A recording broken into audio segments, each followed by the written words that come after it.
위암의 경우에는 소화기관이 위에 종양이 생기다 보니까 구토나 메스꺼움 같은 부작용에 대한 두려움이 좀 더 크다라고 얘기 들었는데 실제로 그렇습니까? 하필 위암이기 때문에 구토가 더 심해진다 이렇게 보는 거는 이제 상당히 진행됐을 때, 뭐 예를 들어 위암이 너무 커져서 위를 막 틀어막는다든지, 암이 막 이렇게 많이 진행돼서 장 운동이 잘 안 된다든지 이런 경우에는 이제 그럴 수 있는데요. 대개 항암 치료를 하는 단계라면 위암이어서 더 그렇다기보다는 그 항암제에 달려 있어요.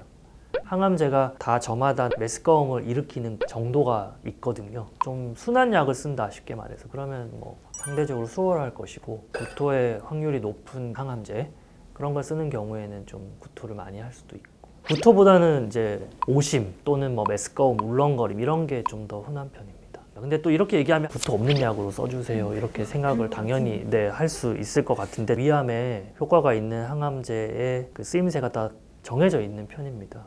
이런 부탁을 하시는 경우가 아주 많이 있긴 있습니다. 뭐 이렇게 나름대로 이제 인터넷이나 이런 데 찾아보고 오셔서 요즘 뭐 표적 치료제가 좋은 게 나왔다던데 뭐 좋은 걸로 써주세요 선생님, 뭐 이렇게 얘기를 하시는데, 선호하는 거에 따라 결정을 할 수 있는 그런 폭이 이렇게 넓지는 않고요. 이전에 임상시험을 통해서 증명된 그런 약제를 쓰는 것이라 어느 정도는 이제 정형화되어 있는 부분이 좀 있는 것 같습니다. 주로 쓰이는 항암제가 몇 가지나 돼요? 가지수로 말하면은 뭐 한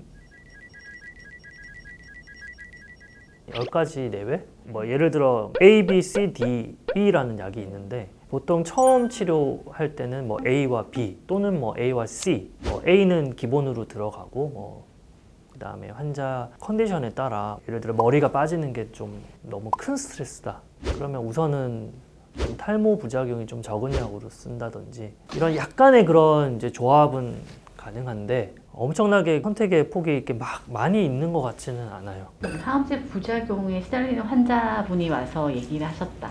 그러면 이제 그 가족들이나 환자분들한테 뭔가 이렇게 하세요라는 팁이 있으신가요? 결국 환자분들의 입장에서 제일 실속이 있는 방법은 담당 의사 선생님하고 디테일하게 좀 이야기를 하는 것이 제일 낫지 않나 싶습니다. 공이 적용할 수 있는 팁이 있는 게 아니기 때문에 그런 부작용을 좀 이제 완화시켜주는 다른 또 제2의 제3의 약물 치료, 약물 처방이라던가 이런 것들을 좀 해볼 수 있고요. 항암제 용량을 줄이는 방법도 있고, 항암제 투여 간격을 좀 늘리는 방법도 있고, 정 안 되면 좀 쉬어가기도 하는데, 물론 이제 약효가 좀 떨어질 수 있다는 점을 감안을 해야 되는데, 항암제를 무조건 세게 까지 쓴다고 해서 효과가 항상 그에 비례해서 점점 좀 좋아진다고 볼 수가 없기 때문에, 어느 정도 이상의 항암제는 단지 부작용만 더 증가되지 얻는 보람이 별로 없는 경우도 있어서 우선은 그 부작용을 좀 줄여줄 수 있는 다른 약도 써보고, 그래도 조절되지 않는 경우가 사실 많이 있습니다. 그런 경우에는 사실 원인이 되는 항암제를